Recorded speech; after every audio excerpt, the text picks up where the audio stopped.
ನಂದುವುದೇ ಹೃದಯದ ಜ್ವಾಲೆ ಭಾಗ 6. ಶಾರ್ವರಿ ಹಾಸಿಗೆ ಮೇಲೆ ಹಾಯಾಗಿ ಮಲ್ಕೊಂಡು ಮೊಬೈಲ್ನಲ್ಲಿದ್ದ ಒಂದು ಫೋಟೋವನ್ನು ರೆಪ್ಪೆ ಮುಚ್ಚದೆ ನೋಡ್ತಾ ಪ್ರೀತಿಯಿಂದ ಗುಣಕೊಂಡ್ಳು. ನನ್ನ ಬರ್ತ್ಡೇ ನೆನಪಾಗಿ ನೀನು ನನಗೆ ವಿಶ್ ಮಾಡ್ತೀಯ ಅಗಸ್ತ್ಯ. ನಾನು ಇಲ್ಲಿ ನಿನ್ನ ಒಂದು ಕಾಲ್ಗಾಗಿ ಕಣ್ಣಿಗೆ ಎಣ್ಣೆ ಬಿಟ್ಕೊಂಡು ಕಾಯ್ತಾ ಇದ್ದೀನಿ. ನಿನ್ನ ಈ ಸುಂದರವಾದ ಮುಖ ನೋಡಿ ಎಷ್ಟು ದಿನ ಆಯಿತು ಗೊತ್ತಾ. ಯಾವಾಗಲೂ ಬರೀ ಕೆಲಸ ಕೆಲಸ ಅಂತ ಬ್ಯುಸಿಯಾಗೇ ಇರ್ತೀಯ. ಇತ್ತೀಚೆಗಂತೂ ನನ್ನ ಕಾಲ್ಸು ಮೆಸೇಜ್ಗಳು ಸಿಕ್ಕಾಪಟ್ಟೆ ಫಾರ್ಮಲ್ ಆಗಿ ರಿಪ್ಲೈ ಮಾಡ್ತೀಯ. ಬ್ಯಾಡ್ ಬಾಯ್. ಶಾರ್ವರಿ ಫೋಟೋದಲ್ಲಿರೋ ಅಗಸ್ತ್ಯನ ಜೊತೆ ಮುದ್ದಾಗಿ ಮುಖ ಸೆಂಟ್ರಿಸ್ಕೊಂಡು ದೂರನ್ನು ನೀಡಲಾರಂಭಿಸಿದ್ಲು. ಫೋಟೋದಲ್ಲಿರುವ ಅಗಸ್ತ್ಯನೇ ಖುದ್ದಾಗಿ ತನ್ನ ದೂರನ್ನು ಕೇಳಿಸ್ಕೊಳ್ತಿದ್ದಾನೆ ಎನ್ನುವಂತೆ ಅವಳು ಅವನ ಕಣ್ಣುಗಳನ್ನೇ ದಿಟ್ಟಿಸಿ ನಗುತ್ತಾ ಮಾತಾಡ್ತಾ ಇದ್ಲು. ಅಗಸ್ತ್ಯನ ಕಾಲ್ಗಾಗಿ ಅವಳ ಹೃದಯ ಚಡಪಡಿಸ್ತಿದ್ದ ಆ ಕ್ಷಣದಲ್ಲೇ ಇದ್ದಕ್ಕಿದ್ದಂತೆ ಕೋಣೆಯ ಬಾಗಿಲು ಟಕ್ ಟಕ್ ಅನ್ನೋ ಶಬ್ದ ಮಾಡ್ತು. ಶಾರ್ವರಿ ಒಮ್ಮೆ ಸಡಗರದಿಂದ ಹಾಸಿಗೆಯಿಂದ ಎದ್ದು ನಿಂತಳು. ಬಾಗಿಲಲ್ಲಿ ನಿಂತಿರೋದು ಸಣ್ಣ ಸುಳಿವು ಅವಳಿಗೆ ಮೊದಲೇ ಇತ್ತು. ಅವಳು ಓಡೋಗಿ ಅತ್ಯಂತ ಉತ್ಸಾಹದಿಂದ ಬಾಗಿಲು ತೆರೆದ್ಲು. ಬಾಗಿಲಲ್ಲಿ ಅವಳ ಪ್ರಾಣ ತಂತಿದ್ದ ಪ್ರಜ್ವಲ್ ನಿಂತಿದ್ದ. ಪ್ರಜ್ವಲ್ ಅತ್ಯಂತ ನಾರ್ಮಲ್ ಆದ ಲೋವರ್ ಟೀ ಶರ್ಟ್ ರಾಜಕುಮಾರನಂತೆ ಕಾಣ್ತಿದ್ದ. ಸೌಂದರ್ಯದಲ್ಲಾಗಲಿ ಕದರ್ನಲ್ಲಾಗಲಿ ಅಗಸ್ತ್ಯನಿಗಿಂತ ಕೋಟಿಯಷ್ಟು ಕಮ್ಮಿ ಇರಲಿಲ್ಲ. ಭೂಗತ ಲೋಕದ ಇತಿಹಾಸದಲ್ಲೇ ಇವರಿಬ್ಬರ ಸೌಂದರ್ಯ, ರಾಯಲ್ ಲುಕ್, ಸಾಮರ್ಥ್ಯದ ಬಗ್ಗೆ ದೊಡ್ಡ ಮಟ್ಟದ ಚರ್ಚೆ ನಡೆಯುತ್ತೆ. ಅಗಸ್ತ್ಯ ಮತ್ತು ಪ್ರಜ್ವಲ್ ಇಬ್ಬರು 6 ಅಡಿ ಎತ್ತರ, ಜಿಮ್ನಲ್ಲಿ ಕಷ್ಟಪಟ್ಟು ಕೆತ್ತಿದ್ದ ಬಲಿಷ್ಠ ಸ್ನಾಯುಗಳು. ಯಾರನ್ನೇ ಆದರೂ ಒಂದೇ ನೋಟದಲ್ಲಿ ಮಾತ್ರ ಮುಗ್ಧನನ್ನಾಗಿ ಭೀಕರ ಆಕರ್ಷಕ ಮುಖಭಾವದ ಅದ್ಭುತ ಸಂಯೋಜನೆಯಾಗಿದ್ರು. ಪ್ರಜ್ವಲ್ ಬಾಗಿಲಲ್ಲಿ ನಿಂತಿದ್ದ. ಅವನ 2 ಕೈಗಳ ನಡುವೆ ಸುಂದರವಾದ ಬರ್ತ್ಡೇ ಕೇಕ್ ಇತ್ತು. ಅದರ ಮೇಲಿದ್ದ ಮೇಣದ ಬತ್ತಿಗಳು ಕತ್ತಲಲ್ಲಿ ಜಗಮಗಿಸುತ್ತಾ ಉರಿತಿದ್ವು. ಇದೆಲ್ಲವನ್ನ ಕಂಡ ಶಾರ್ವರಿಯ ಮುಖದಲ್ಲಿ ಕೋಟಿ ವ್ಯಾಟ್ಸ್ ಬೆಳಕಿನ ದೊಡ್ಡ ನಗು ಮೂಡ್ತು. ಪ್ರಜ್ವಲ್ ಆಡುತ್ತಾ ರೂಮಿನ ಒಳಗಡೆ ಹೆಜ್ಜೆ ಇಟ್ಟ. Happy birthday to you, happy birthday to my sweet little sister, happy birthday to you ಅಂತ ಅಣ್ಣನ ಪ್ರೀತಿಯ ಧ್ವನಿಯಲ್ಲಿ ಕೇಳಿ ಶಾರ್ವರಿ ಆನಂದ ಬಾಷ್ಪದೊಂದಿಗೆ ಕುಣಿದು ಕುಪ್ಪಳಿಸಿದ್ಲು. ಥ್ಯಾಂಕ್ ಯು ಅಣ್ಣ, ಥ್ಯಾಂಕ್ ಯು ಸೋ ಮಚ್. ಅದಾದ ನಂತರ ಪ್ರಜ್ವಲ್ ಆ ಕೇಕನ್ನು ಅಲ್ಲಿನ ಮೇಜಿನ ಮೇಲಿಟ್ಟ. ಶಾರ್ವರಿ ಬಂದು ಅಲ್ಲಿ ಕುಳಿತುಕೊಂಡು ಕೇಕನ್ನು ಕತ್ತರಿಸುವ ಮುನ್ನ ತನ್ನ 2 ಕೈಗಳನ್ನು ಬಿಗಿಯಾಗಿ ಮುಚ್ಚಿ ಮನಸ್ಸಿನ ಆಳದಲ್ಲಿ ದೇವರಲ್ಲೊಂದು ದೊಡ್ಡದೊಂದು ವರವನ್ನು ಬೇಡಿಕೊಂಡ್ಳು. ಪ್ಲೀಸ್ ದೇವರೇ, ನನ್ನ ಹಣೆ ಬರಹದಲ್ಲಿ ಅಗಸ್ತ್ಯನ ಹೆಸರನ್ನು ಶಾಶ್ವತವಾಗಿ ಬರೆದುಬಿಡು. ನನ್ನ ಪ್ರಾಣಕ್ಕಿಂತಲೂ ಹೆಚ್ಚಾಗಿ ಪ್ರೀತಿಸ್ತಾ ಇದ್ದೀನಿ. ದಯವಿಟ್ಟು ನನ್ನ ಈ ಪವಿತ್ರ ಪ್ರೀತಿಯನ್ನು ಅವನಿಗೆ ಅರ್ಥವಾಗುವಂತೆ ಮಾಡು. ಅವನ ಕಲ್ಲೆದೆಯಲ್ಲೂ ನನ್ನ ಮೇಲೆ ಅಪಾರವಾದ ಪ್ರೀತಿ ಇದೆ ಅಂತ ನನಗೆ ಗೊತ್ತು. ನಾವಿಬ್ಬರು ಒಬ್ರಿಗೊಬ್ಬರು ಸೃಷ್ಟಿಯಾಗಿದ್ದೀವಿ. ಒಬ್ಬರಿಲ್ಲದೆ ಇನ್ನೊಬ್ಬರು ಸಂಪೂರ್ಣವಾಗಿ ಅಪೂರ್ಣ ಅನ್ನೋ ಸತ್ಯವನ್ನು ಅವನಿಗೆ ಬೇಗ ಮನವರಿಕೆ ಮಾಡಿಕೊಡು ದೇವರೇ ಪ್ಲೀಸ್ ಅಂತ ಕೇಳ್ಕೊಂಡ್ಳು. ಪ್ರಾರ್ಥನೆ ಮುಗಿಸಿ ಶಾರ್ವರಿ ಕಣ್ಣನ್ನು ತೆರೆದು ಒಮ್ಮೆಗೆ ಮೇಣದ ಬತ್ತಿಯನ್ನು ಊದಿ ಹಾರಿಸಿದ್ಲು. ಅವಳು ಕೇಕನ್ನು ಕತ್ತರಿಸಿ ಮೊದಲ ತುತ್ತನ್ನು ಅತ್ಯಂತ ಪ್ರೀತಿಯಿಂದ ಅಣ್ಣ ಪ್ರಜ್ವಲ್ಗೆ ತಿನ್ನಿಸಿದ್ಲು. ಆದರೆ ಪ್ರಜ್ವಲ್ ದೇವರಲ್ಲಿ ಅರ್ಧ ಭಾಗವನ್ನು ತಾನೇ ಕೈಯಿಂದ ಶಾರ್ವರಿಯ ಬಾಯಿಗೆ ತಿನ್ನಿಸುತ್ತಾ many happy returns of the day ನನ್ನ ಮುದ್ದಿನ ಪುಟ್ಟ ನಾಯಿ ಮರಿ ಅಂತ ಹೇಳ್ತಾನೆ. ಶಾರ್ವರಿ ತಕ್ಷಣವೇ ಪ್ರಜ್ವಲನ್ನು ಬಿಗಿಯಾಗಿ ಅಪ್ಕೊಂಡು ಥ್ಯಾಂಕ್ ಯು ಸೋ ಮಚ್ ಅಂತ ಹೇಳ್ತಾಳೆ. ಪ್ರಜ್ವಲ್ ಅತ್ಯಂತ ವಾತ್ಸಲ್ಯದಿಂದ ಶಾರ್ವರಿಯ ಹಣೆಗೆ ಮುತ್ತಿಕ್ಕಿ, ನನ್ನ ಪ್ರೀತಿಯ ಬಂಗಾರಿ, ಮೊದಲು ಇದನ್ನು ತಗೋ, ಇದು ನಿನ್ನ ವರ್ಷದ ಬರ್ತ್ಡೇ ಗಿಫ್ಟ್ ಎನ್ನುತ್ತಾ ಒಳೆಯೋ ಪ್ಲಾಸ್ಟಿಕ್ ಕಾರ್ಡ್ ಮತ್ತು ಅವಳ ಮೃದುವಾದ ಅಂಗೈಯಲ್ಲಿ ಇಟ್ಟ. ತನ್ನ ಕೈಯಲ್ಲಿದ್ದ ಕಪ್ಪು ಬಣ್ಣದ ಇಂಟರ್ನ್ಯಾಷನಲ್ ಕ್ರೆಡಿಟ್ ಕಾರ್ಡ್ ನೋಡ್ತಿದ್ದಂಗೆ ಶಾರ್ವರಿ ಆಶ್ಚರ್ಯ ಮತ್ತು ಖುಷಿಯಿಂದ ಕಿರ್ಚಿದ್ಲು. ಓ ಮೈ ಗಾಡ್ ಅಣ್ಣ, ಕ್ರೆಡಿಟ್ ಕಾರ್ಡ್. ಪ್ರಜ್ವಲ್ ಕಣ್ಣು ಮಿಟುಕಿಸಿ ಮುಗುಳು ನಗುತ್ತಾ ಹೇಳಿದು. ಹೌದು ಮಗಳೇ, ನಿನಗೆ ಯಾವಾಗಲೂ ನಿನ್ನದೇ ಆದ ಸ್ವಂತ ಕ್ರೆಡಿಟ್ ಕಾರ್ಡ್ ಬೇಕು ಅಂತ ಆಟ ಹಿಡಿತಿದ್ದೆ ಅಲ್ವಾ. ಈಗ ನಿನ್ನ ಬರ್ತ್ಡೇ ದಿನ ನಿನಗೆ ನಿನ್ನದೇ ಆದ ಅನ್ಲಿಮಿಟೆಡ್ ಕ್ರೆಡಿಟ್ ಕಾರ್ಡ್ ಗಿಫ್ಟಾಗಿ ಕೊಟ್ಟಿದ್ದೀನಿ. ಇನ್ನು ಮುಂದೆ ನೀನು ಎಷ್ಟು ಬೇಕಾದರೂ ಶಾಪಿಂಗ್ ಮಾಡ್ಬೋದು, ಮನಸ್ಸಿಗೆ ಬಂದ ಹಾಗೆ ಹಣ ಖರ್ಚು ಮಾಡ್ಬೋದು. ನಿನ್ನ ಅಣ್ಣ ಬದುಕಿರೋವರೆಗೂ ನಿನಗೆ ಯಾವುದಕ್ಕೂ ಕಮ್ಮಿ ಆಗಲ್ಲ ನೋಡು. ಶಾರ್ವರಿ ಮಗದೊಮ್ಮೆ ಪ್ರಜ್ವಲನ್ನು ಗಟ್ಟಿಯಾಗಿ ಅಪ್ಕೊಂಡು ಹೆಮ್ಮೆಯಿಂದ ಹೇಳಿದ್ಲು. ಇದು ನನ್ನ ಲೈಫ್ನಲ್ಲೇ ಬೆಸ್ಟ್ ಬರ್ತ್ಡೇ ಗಿಫ್ಟ್ ಅಣ್ಣ. Thank you so much, you are the best brother in the world ಅಂತ ಹೇಳಿದ್ಲು. ತಂಗಿಯ ಮುಖದಲ್ಲಿದ್ದ ಆ ನಗುವನ್ನು ನೋಡಿ ಪ್ರಜ್ವಲ್ನ ಹೃದಯ ತುಂಬಿ ಬರುತ್ತೆ. ಅವನು ಪ್ರೀತಿಯಿಂದ ಹೇಳಿದ್ದ, ನಾಳೆ ನೀನು ನಿನ್ನ ಇಷ್ಟ ಬಂದ ಹಾಗೆ ಮನಸ್ಸಿಗೆ ಸಿಕ್ಕಷ್ಟು ಶಾಪಿಂಗ್ ಮಾಡು ಅಂತ. ಇವತ್ತಿನಿಂದ ನಿನಗೆ ಯಾವುದೇ ಸಣ್ಣ ಪುಟ್ಟ ಪಾಕೆಟ್ ಮನಿ ಸಿಗಲ್ಲ, ಬದಲಿಗೆ ನಿನ್ನದೇ ಆದ ಸ್ವತಃ ಕ್ರೆಡಿಟ್ ಕಾರ್ಡ್ ಇರುತ್ತೆ. ನಾಳೆ ಸಂಜೆ ನಿನ್ನ ಭವ್ಯವಾದ ಬರ್ತ್ಡೇ ಪಾರ್ಟಿ ಇದೆ ಅಲ್ವಾ, ಅದಕ್ಕೆ ನಿನಗೆ ಏನು ಬೇಕೋ ಎಲ್ಲವನ್ನ ನಾಳೆನೇ ಖರೀದಿಸು, ಸರಿನಾ ಅಂತ ಹೇಳ್ತಾನೆ. ಶಾರ್ವರಿಯ ಸಂತೋಷಕ್ಕಂತೂ ಪಾರವೇ ಇರಲಿಲ್ಲ. ಅದಾದ ನಂತರ ಪ್ರಜ್ವಲ್, ಸರಿ ಪುಟ್ಟಿ, ತುಂಬ ತಡ ಆಯಿತು, ನಾನು ಹೊರಡ್ತೀನಿ, ನೀನು ಬೇಗ ಮಲಗು, ಶುಭರಾತ್ರಿ ಅಂತ ಹೇಳಿ ತಲೆ ಸವರಿ ರೂಮ್ನಿಂದ ಹೊರಗೆ ನಡೆದ. ಶಾರ್ವರಿ ರೂಮ್ನಲ್ಲಿ ಒಂಟಿಯಾಗಿದ್ರು ಕೂಡ ಕೈಯಲ್ಲಿದ್ದ ಕ್ರೆಡಿಟ್ ಕಾರ್ಡ್ ನೋಡುತ್ತಾ ಬೆಡ್ ಮೇಲೆ ಬಿದ್ದು ಸಂಭ್ರಮಿಸ್ತಾ ಇದ್ಲು. ಆದರೆ ಆ ಹುಡುಗಿಗೆ ಗೊತ್ತಿಲ್ಲ ಯಾವ ಅಣ್ಣ ಪ್ರೀತಿಯಿಂದ ಈ ಕ್ರೆಡಿಟ್ ಕಾರ್ಡ್ ಕೊಟ್ಟನೋ ಅದೇ ಕ್ರೆಡಿಟ್ ಕಾರ್ಡ್ ಮುಂದೊಂದು ದಿನ ಅವಳ ಬದುಕಿನ ಅತಿ ದೊಡ್ಡ ಶಾಪವಾಗಿ ಬದಲಾಗಲಿದೆ ಅಂತ. ಅಣ್ಣ ಪ್ರಜ್ವಲ್ ಹೋದ ನಂತರ ಶಾರ್ವರಿ ಹಾಸಿಗೆ ಮೇಲೆ ಬಂದು ಮಲ್ಕೋತಾಳೆ. ಅವಳ ಕಣ್ಣುಗಳು ಕೇವಲ ಅಗಸ್ತ್ಯನ ಒಂದು ಫೋನ್ ಕರೆಗಾಗಿ ಜಾತಕ ಪಕ್ಷಿಯಂತೆ ಕಾಯ್ತಾ ಇದ್ವು. ರಾತ್ರಿ 12 ಗಂಟೆ ಕಳೆದು 1 ಗಂಟೆ ಆಯಿತು, ನಂತರ 2 ಗಂಟೆ ಆಯಿತು. ಆದರೆ ಅಗಸ್ತ್ಯನ ಕಡೆಯಿಂದ ಯಾವುದೇ ರೀತಿಯ ಕರೆ ಇಲ್ಲ. ಹಾಗೆ ಮೊಬೈಲ್ ಕೈಯಲ್ಲಿ ಹಿಡಿದು ಕಾದು ಕಾದು ದಣಿದ ಶಾರ್ವರಿ ತನಗೆ ತಿಳಿದಂತೆ ಕಣ್ಣೀರಿನ ನಡುವೆ ನಿದ್ರೆಗೆ ಜಾರಿದ್ಲು. ಮರುದಿನ ಬೆಳಗ್ಗೆ ಭವ್ಯವಾದ ಕನ್ನಾ ಮ್ಯಾನ್ಷನ್ ಸೂರ್ಯನ ಒಂಬೆಳಕಿನಲ್ಲಿ ಜಗಮಗಿಸ್ತಾ ಹೊಳಿತಾ ಇತ್ತು. ಅಣ್ಣ ಪ್ರಜ್ವಲ್ ಬೆಳಗ್ಗೆಯೇ ಶಾರ್ವರಿಯ ಕೋಣೆಗೆ ಬಂದು ಕಿಟಕಿಯ ಭಾರೀ ಪರದೆಗಳನ್ನು ಪಕ್ಕಕ್ಕೆ ಸರಿಸಿ ಮರುಕ್ಷಣವೇ ನೌಕರನೊಬ್ಬ ಬಂದು ಮೇಜಿನ ಮೇಲೆ ಬಿಸಿ ಬಿಸಿ ಕಾಫಿ ಕಪ್ಪನ್ನು ಇಟ್ಟು ಹೊರಟು ಹೋದ. ಕಿಟಕಿಯಿಂದ ಮುಖದ ಮೇಲೆ ನೇರವಾಗಿ ಬಿದ್ದ ಪ್ರಖರವಾದ ಸೂರ್ಯನ ಬೆಳಕಿಗೆ ಶಾರ್ವರಿಯ ಕಣ್ಣುಗಳು ನಿಧಾನವಾಗಿ ತೆರೆದುಕೊಂಡವು. ಅವಳು ಕಣ್ಣುಗಳನ್ನು ಉಜ್ಜುತ್ತಾ ಎದ್ದಾಗ ತನಗಿಂತ ಮುಂಚೆಯೇ ತನ್ನ ಹಾಸಿಗೆಯ ಪಕ್ಕದಲ್ಲೇ ಕುಳಿತು ಪ್ರೀತಿಯಿಂದ ನಗ್ತಿದ್ದ ಅಣ್ಣ ಪ್ರಜ್ವಲ್ ಕಣ್ಣಿಗೆ ಬಿದ್ದ. ತನ್ನ ಕಣ್ಣೆದುರೇ ಅಣ್ಣನನ್ನು ನೋಡಿ ಶಾರ್ವರಿ ಮುಗುಳ್ನಗುತ್ತಾ ಗುಡ್ ಮಾರ್ನಿಂಗ್ ಅಣ್ಣ ಅಂತ ಹೇಳುತ್ತಾ ಹಾಸಿಗೆ ಮೇಲೆ ಎದ್ದು ಕುಳಿತಳು. ಪ್ರಜ್ವಲ್ ಅವಳ ಕೆನ್ನೆಯನ್ನು ಸವರಿ ಗುಡ್ ಮಾರ್ನಿಂಗ್ ನನ್ನ ಮುದ್ದಿನ ರಾಜ್ಕುಮಾರಿ, ಮಗದೊಮ್ಮೆ ನಿನಗೆ ಹುಟ್ಟುಹಬ್ಬದ ಹಾರ್ದಿಕ ಶುಭಾಶಯಗಳು ಅಂತ ಹೇಳ್ತಾನೆ. ಆದರೆ ಹುಟ್ಟುಹಬ್ಬ ಎಂಬ ಮಾತು ಕಿವಿಗೆ ಬೀಳ್ತಿದ್ದ ಹಾಗೆ ಶಾರ್ವರಿಯ ರಾತ್ರಿಯ ನೆನಪಾಗಿ ಹಾಸಿಗೆ ಮೇಲಿದ್ದ ತನ್ನ ಫೋನನ್ನು ತೆಗೆದುಕೊಂಡು ಗಾಬರಿಯಿಂದ ಸ್ಕ್ರೀನ್ ನೋಡಿದ್ಲು.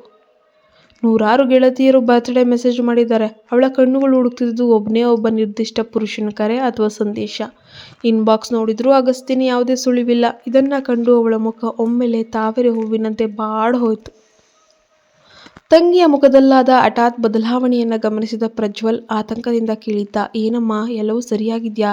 ಇದ್ದಕ್ಕಿದ್ದಂತೆ ಯಾಕೆ ಮುಖ ಸಣ್ಣಗೆ ಮಾಡಿಕೊಂಡೆ? ಶಾರ್ವರಿ ತನ್ನೊಳಗಿನ ಬೇಸರವನ್ನು ಬಚ್ಚಿಟ್ಟು ಮುಖವನ್ನು ನಾರ್ಮಲ್ ಮಾಡಿಕೊಂಡ್ಳು. ಏನಿಲ್ಲ ಅಣ್ಣ, ನನ್ನ ಬೆಸ್ಟ್ ಫ್ರೆಂಡ್ ಒಬ್ಬಳು ಇನ್ನೂವರೆಗೆ ನನಗೆ ವಿಷಯ ಮಾಡಿ ಮೆಸೇಜ್ ಮಾಡಲಿಲ್ಲ, ಅದಕ್ಕೆ ಬೇಸರ ಆಯಿತು. ಬಹುಶಃ ಅವಳಿಗೆ ನನ್ನ ಬರ್ತ್ಡೇ ಮರೆತು ಹೋಗಿರ್ಬೋದು ಅನಿಸುತ್ತೆ ಅಷ್ಟೇ.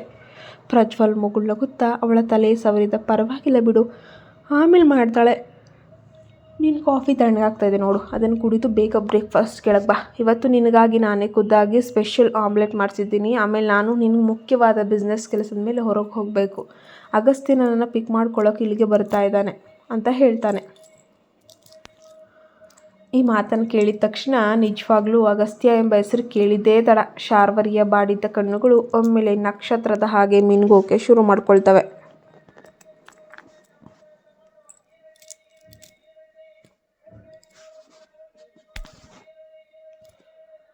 ನೂರರ ವೇಗದಲ್ಲಿ ಓಡಲಾರಂಭಿಸ್ತು ಹೃದಯ. ಅಣ್ಣ, ಅಗಸ್ತ್ಯ ನಿಜವಾಗಿಯೂ ನಮ್ಮನೆಗೆ ಬರ್ತಿದ್ದೇನಾ ಅಂತ ಆಶ್ಚರ್ಯದಿಂದ ಕೇಳಿದ್ಲು. ಪ್ರಜ್ವಲ್ ಎದ್ದು ನಿಲ್ಲುತ್ತಾ, ಹೌದಮ್ಮ, ನಾನೇ ಅವನ ಮನೆಗೆ ಹೋಗ್ತೀನಿ ಎಂದಿದ್ದಕ್ಕೆ ಅವನು ಒಪ್ಪಲಿಲ್ಲ. ನಾನೇ ಖುದ್ದಾಗಿ ಬಂದು ನಿನ್ನನ್ನು ಪಿಕ್ ಮಾಡ್ತೀನಿ ಅಂತ ಅಂದ. ನೀನು ಬೇಗ ರೆಡಿಯಾಗು, ನಾನು ಕೆಳಗಡೆ ಟೇಬಲೆಲ್ಲ ರೆಡಿ ಮಾಡಿರ್ತೀನಿ ಎನ್ನುತ್ತಾ ಪ್ರಜ್ವಲ್ ಕೋಣೆಯಿಂದ ಕೆಳಗೆ ಹೋದ. ಪ್ರಜ್ವಲ್ ಹೋದ ನಂತರ ಶಾರ್ವರಿ 2 ಸೆಕೆಂಡ್ ಕಾಲ ಹಾಸಿಗೆ ಮೇಲೆ ಕರಗಿದ ಮೇಣದಂತೆ ಹಾಗೆ ಕುಳಿತಿದ್ಲು. ಅಗಸ್ತ್ಯ ನಮ್ಮ ಮನೆಗೆ ಬರ್ತಾ ಇದ್ದಾನ, ಓ ಮೈ ಗಾಡ್, ಅವನು ಇಲ್ಲಿಗೆ ಬರ್ತಾ ಇದ್ದಾನೆ ಅಂತ ಮನಸ್ಸಿನಲ್ಲೇನೆ ಕೂಗಾಡಿದ್ಲು. ಅವಳ ಬೇಸರವೆಲ್ಲ ಕ್ಷಣಾರ್ಧದಲ್ಲಿ ಹಾರು ಹೋಗಿ ಸಂತೋಷದಿಂದ ಕೋಣೆಯಲ್ಲೇ ಡ್ಯಾನ್ಸ್ ಮಾಡೋಕ್ಕೆ ಶುರು ಮಾಡಿದ್ಲು. ಅವಳು ಓಡೋಗಿ ತನ್ನ ವಾರ್ಡ್ರೋಬನ್ನು ತೆರೆದು ತನಗಾಗಿ ಅತ್ಯಂತ ಸುಂದರವಾದ ಉಡುಪನ್ನು ಆರಿಸ್ಕೊಂಡ್ಳು. ತನ್ನ ಭಿನ್ನವಾದ ಆಕರ್ಷಕವಾದ ಶಾರ್ಟ್ ಸ್ಕರ್ಟ್ ಕೈಗೆತ್ಕೊಂಡು ಸೀದಾ ಬಾತ್ರೂಮ್ ಕಡೆ ಹೋದ್ಲು. ಸ್ವಲ್ಪ ಸಮಯದ ನಂತರ ಶಾರ್ವರಿ ಮನೆಯ ಭವ್ಯವಾದ ಮೆಟ್ಟಿಲುಗಳನ್ನು ಇಳಿದು ಕೆಳಗೆ ಬಂದ್ಲು. ಅವಳು ತೊಟ್ಟಿದ್ದ ಆ ಮಾಡರ್ನ್ ಶಾರ್ಟ್ ಸ್ಕರ್ಟ್ನಲ್ಲಿ ದೇವತೆಯಂತೆ ಕಂಗೊಳಿಸ್ತಿದ್ಲು. ಅವಳ ರೇಷ್ಮೆಯಂತಹ ಕೂದಲೆಳೆಗಳು ಹಾಗೆ ಮುಕ್ತವಾಗಿ ಬಿಡಲಾಗಿತ್ತು. ಮುಖದ ಮೇಲೆ ಅತಿ ತಿಳಿಯಾದ ಆಕರ್ಷಕ ಮೇಕಪ್ ಸೌಂದರ್ಯಕ್ಕೆ ಆ ಇಡೀ ಬಂಗಲೆಯೇ ಬೆರಗಾಗುವಂತಿತ್ತು. ಕೆಳಗೆ ಪ್ರಜ್ವಲ್ ಡೈನಿಂಗ್ ಟೇಬಲ್ ಮೇಲೆ ಬಿಸಿ ಬಿಸಿ ಬ್ರೇಕ್ಫಾಸ್ಟ್ ಬಡಿಸ್ತಾ ಇದ್ದಾನೆ. ಶಾರ್ವರಿ ಮೆಲ್ಲನೆ ಬಂದು ಅಲ್ಲಿನ ಕುರ್ಚಿ ಮೇಲೆ ಕುಳಿತುಕೊಂಡ್ಲು. ಬೆಳಗ್ಗೆನೆ ಶಾರ್ವರಿ ಇಷ್ಟೊಂದು ಅಚ್ಚುಕಟ್ಟಾಗಿ ದೇವತೆ ಥರ ನವವಧುವಿನ ತರಹ ಸಿಂಗಾರಗೊಂಡು ಬಂದಿರೋದು ನೋಡಿ ಪ್ರಜ್ವಲ್ ಆಶ್ಚರ್ಯದಿಂದ ತನ್ನ ಉಬ್ಬುಗಳನ್ನು ಮೇಲಕ್ಕೆತ್ತಿದ್ದ. ಯಾಕಂದರೆ ಸಾಮಾನ್ಯವಾಗಿ ಶಾರ್ವರಿ ಬೆಳಗ್ಗೆ ಎದ್ದ ತಕ್ಷಣ ತನ್ನ ನೈಟ್ ಡ್ರೆಸ್ನಲ್ಲೇ ಕೇವಲ ಹಲ್ಲುಜ್ಜಿ ಮುಖ ತೊಳ್ಕೊಂಡು ನೇರವಾಗಿ ತಿಂಡಿ ತಿನ್ನೋಕೆ ಬರೋಳು. ಇಷ್ಟೊಂದು ಪರ್ಫೆಕ್ಟಾಗಿ ರೆಡಿಯಾಗಿ ಬಂದಿದ್ದಾಳೆ ಅಂದರೆ ಪ್ರಜ್ವಲ್ಗೆ ಆಶ್ಚರ್ಯವಾಗದೇ ಇರುತ್ತಾ? ಪ್ರಜ್ವಲ್ಲು ಕುರ್ಚಿಯ ಮೇಲೆ ಕುಳಿತು ಅವಳ ತಟ್ಟೆಯನ್ನು ಸರಿಪಡಿಸುತ್ತಾ ತುಂಟ ನಗುವಿನಿಂದ ಕೇಳಿದ, ಏನಮ್ಮ ರಾಜ್ಕುಮಾರಿ, ಇವತ್ತು ಬೆಳಗ್ಗೆನೆ ಇಷ್ಟೊಂದು ಗ್ರ್ಯಾಂಡಾಗಿ ಪಿಕಪ್ ಆಗಿ ಡ್ರೆಸ್ ಮಾಡ್ಕೊಂಬಂದಿದ್ಯಾ, ಏನು ವಿಷಯ? ಶಾರ್ವರಿ ನಾಚಿಕೆಯನ್ನು ಮುಚ್ಚಿಟ್ಕೊಂಡು ಕಣ್ಣು ಮಿಟುಕಿಸುತ್ತಾ ಹೇಳಿದ್ಲು. ಅದೇನಿಲ್ಲ ಅಣ್ಣ, ನೀನೇನು ರಾತ್ರಿ ಅಷ್ಟೊಂದು ಪ್ರೀತಿಯಿಂದ ನೀನು ಕ್ರೆಡಿಟ್ ಕಾರ್ಡ್ ಕೊಟ್ಟಿದ್ದೆ ಅಲ್ವಾ, ಅದಕ್ಕೆ ಇವತ್ತು ನಾನು ನನ್ನ ಸಣ್ಣ ತಪ್ಪಿನ ಅರಿವಾಗಿ ಶಾರ್ವರಿ ಹೇಗೋ ಪರಿಸ್ಥಿತಿಯನ್ನು ನಿಭಾಯಿಸಲು ಪ್ರಯತ್ನಿಸುತ್ತಾ, ಅದೇನು ಹಂಗಲ್ಲ, ಸ್ವಲ್ಪ ಶಾಂತವಾಗಲು ಪ್ರಯತ್ನಿಸುತ್ತಾ, ಇಲ್ಲ ನೀನು ಅವನು ಇಲ್ಲಿಗೆ ಬರ್ತಾನೆ ಎಂದು ಹೇಳಿದ್ದೆ ಅಲ್ವಾ, ಈಗ ಇದ್ದಕ್ಕಿದ್ದಂತೆ ಪ್ಲ್ಯಾನ್ ಕ್ಯಾನ್ಸಲ್ ಆಗಿದೆ ಎಂದೆ, ಅದಕ್ಕೆ ಅಷ್ಟೇ, ಬೇರೆ ಏನಿಲ್ಲ. ಸರಿ, ಹಾಗಾದರೆ ನೀವೀಗ ಆಫೀಸಿಗೆ ಹೊರಡ್ತಾ ಇದ್ದೀರಾ ಅಣ್ಣ ಎಂದು ಮಾತನ್ನು ಬದಲಾಯಿಸಲು ಪ್ರಯತ್ನಿಸಿದ್ಲು. ಪ್ರಜ್ವಲ್ ತನ್ನ ಕೋಟಿನ ಗುಂಡಿಗಳನ್ನು ಹಾಕ್ಕೊಳ್ಳುತ್ತಾ, ಹೌದು ಶಾರ್ವರಿ, ನಾನು ಈಗಲೇ ತುರ್ತಾಗಿ ಹೊರಡಬೇಕು. ಬಿಸ್ನೆಸ್ನ ಕೆಲವು ಮುಖ್ಯವಾದ ಡೀಲ್ಸ್ಗಳಿವೆ. ಅಗಸ್ತ್ಯ ಇಲ್ಲಿಗೆ ಬರೆದಿದ್ರು ನಾನಂತೂ ಅಲ್ಲಿ ಇರಲೇಬೇಕಾಗುತ್ತೆ. ಪ್ರಜ್ವಲ್ ಆಮ್ಲೆಟನ್ನು ಪ್ಲೇಟ್ಗೆ ಬಡಿಸುತ್ತಾ, ಹೌದು, ಶಾಪಿಂಗ್ ಪ್ಲ್ಯಾನ್ ಓಕೆ, ಆದರೆ ಬೆಳಗ್ಗೆಯಿಂದಲೂ ಇಷ್ಟೊಂದು ಸಿದ್ಧತೆ ಯಾಕೆ? ಸ್ವಲ್ಪ ತಡವಾಗಿ ಶಾಪಿಂಗ್ಗೆ ಹೊರಡಬಹುದಿತ್ತಲ್ವಾ ಅಂತ ಕೇಳ್ತಾನೆ.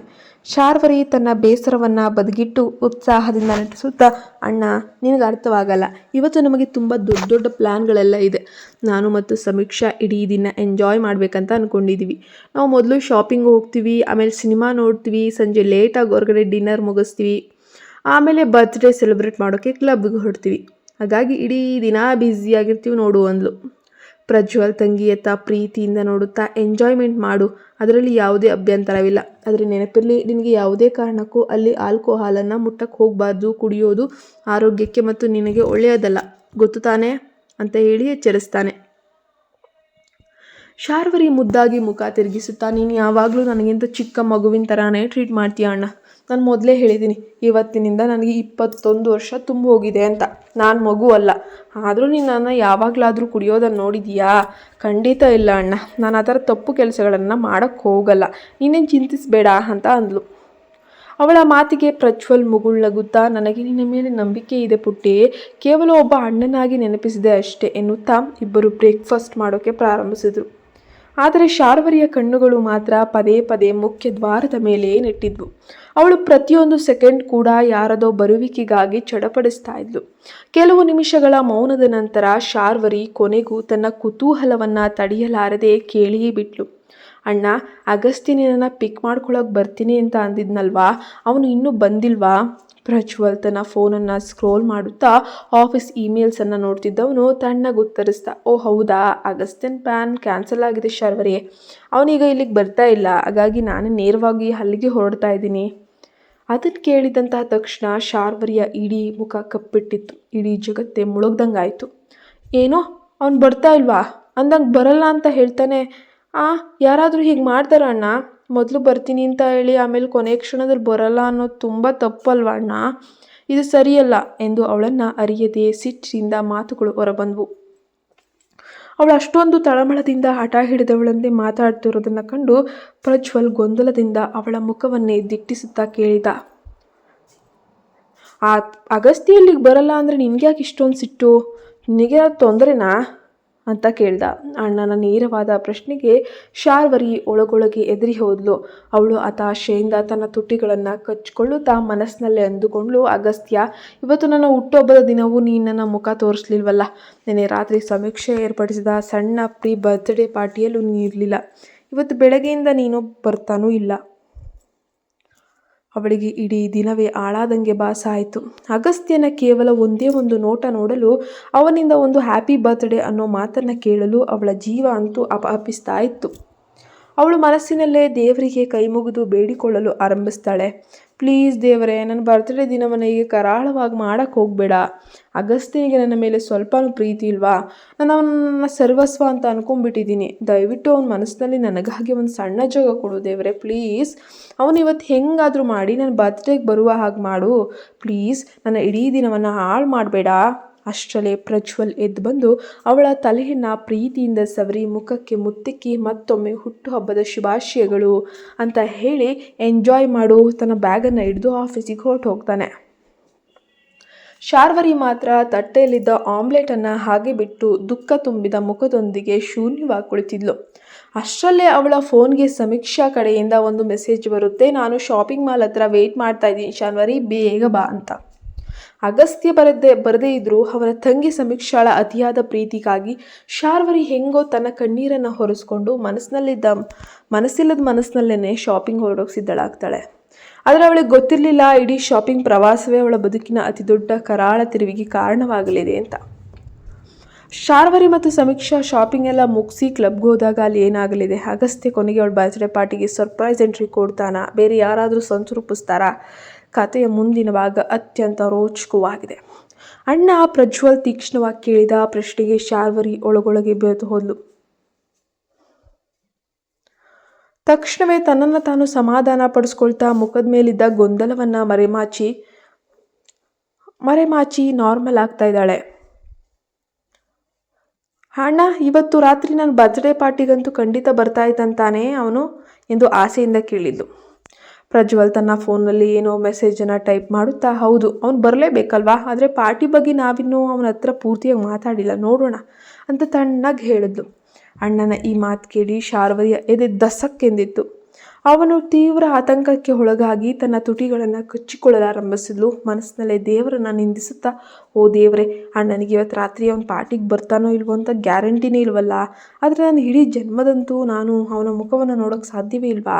ದೇವರೇ, ನಾನು ಅವನನ್ನು ಶಾಶ್ವತವಾಗಿ ನನ್ನವನ್ನಾಗಿ ಮಾಡ್ಕೋಬೇಕು ಅಂತ ಬೇಡ್ಕೊಂಡ್ರೆ ನನ್ನ ಹುಟ್ಟುಹಬ್ಬದ ದಿನನೇ ಅವನನ್ನು ನನಗೆ ದೂರ ಮಾಡ್ತಿದ್ದೆ, ಸರಿಯಾ? ಇದು ಅನ್ಯಾಯ. ಪ್ಲೀಸ್ ದೇವರೇ, ಇವತ್ತು ಏನಾದರೂ ಮಾಡಿ ಅವನನ್ನು ನನ್ನ ಪಾರ್ಟಿಗೆ ಬರೋ ಹಾಗೆ ಮಾಡಿಬಿಡು. ಅವ್ನು ಬರಲಿಲ್ಲ ಅಂದರೆ ಇಡೀ ಪಾರ್ಟಿ ಕಳೆಗೊಂದು ಹೋಗುತ್ತೆ. ನನ್ನ ಬರ್ತ್ಡೇಯನ್ನು ಹಾಳು ಮಾಡಿಬಿಡ ದೇವರೇ ಅಂತ ರಹಸ್ಯವಾಗಿ ಪ್ರಾರ್ಥಿಸಿದ್ಲು. ಅಷ್ಟರಲ್ಲಿ ಪ್ರಜ್ವಲ್ ಡೈನಿಂಗ್ ಟೇಬಲಿಂದ ಎದ್ದು ನಿಂತು, ಸರಿ ಪುಟ್ಟಿ, ನೀನು ಬೇಗ ಬ್ರೇಕ್ಫಾಸ್ಟ್ ಮುಗಿಸ್ಕೊಂಡು ಹೊರಡು. ನಾನು ಈಗಷ್ಟೇ ಅಗಸ್ತ್ಯನಿಗೆ ಅರ್ಜೆಂಟ್ ಸಂದೇಶ ಬಂದಿದೆ. ಒಂದು ಮುಖ್ಯವಾದ ಅಂಡರ್ವರ್ಲ್ಡ್ ಬಿಸ್ನೆಸ್ ಕೆಲಸದ ಮೇಲೆ ನಾವು ತಕ್ಷಣ ಒಂದು ನಿರ್ದಿಷ್ಟ ಜಾಗವನ್ನು ತಲುಪಬೇಕಾಗಿದೆ. ನೀನು ಜಾಗ್ರತೆಯಿಂದಿರು, ಸರಿನಾ ಅಂತ ಹೇಳ್ದ. ಮತ್ತೊಮ್ಮೆ ಹುಟ್ಟುಹಬ್ಬದ ಶುಭಾಶಯಗಳನ್ನು ಹೇಳಿ ಅಲ್ಲಿಂದ ಹೊರಡ್ತಾನೆ. ಈ ಕಡೆ ದುಃಖ ತುಂಬಿದ ಮುಖದೊಂದಿಗೆ ಮೌನವಾಗಿ ಕುಳಿತಿದ್ದ ತಂಗಿಯನ್ನ ಅಲ್ಲಿಯೇ ಬಿಟ್ಟು ವೇಗವಾಗಿ ಆತ ಹೊರಟೆ ಹೋದ. ಕನ್ನಾ ಮ್ಯಾನ್ಷನ್ನ ಗೇಟ್ಗೆ ಹೊರಗಡೆ ಭಾರೀ ಗದ್ದಲ ಶುರುವಾಗಿತ್ತು. ಅಗಸ್ತ್ಯನ ತಂಗಿ ಸಮೀಕ್ಷಾ ತನ್ನ ಐಷಾರಾಮಿ ಕೆಂಪು ಬಣ್ಣದ ಓಪನ್ ಟಾಪ್ ಕನ್ವರ್ಟೇಬಲ್ ಕಾರ್ನಲ್ಲಿ ಕುಳಿತು ನಿರಂತರವಾಗಿ ಜೋರಾಗಿ ಆರ್ನ ಮಾಡ್ತಾನೆ ಇದ್ಲು. ಅವಳ ಕೈ ಆರ್ ಮೇಲಿಂದ ಹೇಳ್ತಾನೆ ಇರಲಿಲ್ಲ. ಅವಳ ಮುಖದಲ್ಲಿ ಕಿರಿಕಿರಿ ಕೋಪದ ಭಾವನೆಗಳು ಸ್ಪಷ್ಟವಾಗಿ ಎದ್ದು ಕಾಣಿಸ್ತಾ ಇದ್ವು. ಮೇಲಿದ್ದ ಪ್ರಕಾಶಮಾನವಾದ ಸೂರ್ಯನ ಬೆಳಕು ನೇರವಾಗಿ ಆ ಕೆಂಪು ಕಾರಿನ ಮೇಲೆ ಬೀಳ್ತಾ ಇತ್ತು.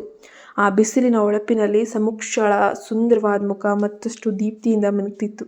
ಅವಳು ತನ್ನ ಬ್ರ್ಯಾಂಡೆಡ್ ಕಪ್ಪು ಸನ್ಗ್ಲಾಸ್ ತರಿಸ್ಕೊಂಡು ಸ್ಟೈಲಿಶ್ ಆಗಿ ಕುಳಿತು ಸೀಟ್ನಲ್ಲಿ ಆರ್ನ್ ಮಾಡ್ತಾ ಇದ್ಲು. ಅಷ್ಟರಲ್ಲಿ ಶಾರ್ವರಿ ಬಂಗಲೆಯ ಒಳಗಿನಿಂದ ಓಡೋಡಿ ಬರುತ್ತಾ, ಹೇ ಹಲೋ, ಯಾಕೆ ಇಷ್ಟೊಂದು ರಂಪಾಟ ಮಾಡ್ತಿದ್ಯಾ? ನಾನು ಬಂದೆ ಮಾರಾಯ್ತಿ, ಸ್ವಲ್ಪ ನೀನು ಆರ್ನ ಕಮ್ಮಿ ಮಾಡ್ತೀಯಾ? ಇಡೀ ಏರಿಯಾವನ್ನೇ ನೀನು ತಲೆ ಮೇಲೆ ಹೊತ್ಕೊಂಡಿದ್ದೀಯಾ? ಒಬ್ಬ ಮನುಷ್ಯ ಇಲ್ಲಿ 2 ನಿಮಿಷ ನೆಮ್ಮದಿಯಾಗಿ ರೆಡಿಯಾಗಕ್ಕೂ ಬಿಡಲ್ವಲ್ಲ ನೀನು ಅಂತ ಜೋರಾಗಿ ಅವಳು ಕೂಡ ಕೂಗಾಡಿದ್ಲು. ಶಾರ್ವರಿಯ ಮಾತುಗಳನ್ನು ಕೇಳಿ ಸಮೀಕ್ಷಾ ತನ್ನ ಕನ್ನಡಕವನ್ನು ಸ್ವಲ್ಪ ಕೆಳಗಿಳಿಸಿ ನಿರಾಳ ಧ್ವನಿಯಲ್ಲಿ, ಬೆಳಗ್ಗೆ ಫೋನ್ ಮಾಡಿದಾಗ ಎದ್ದ ತಕ್ಷಣ ನಾನು ರೆಡಿಯಾಗಿದ್ದೀನಿ ಅಂತ ಡೈಲಾಗ್ ಹೊಡೆದಿಯಲ್ಲೇ, ಇಷ್ಟೆಲ್ಲ ಸೀನ್ ಮಾಡಿ ಈಗ ಬರೋಳು ಯಾಕೆ ಇಷ್ಟೊಂದು ಲೇಟ್ ಮಾಡ್ತಿದ್ಯಾ?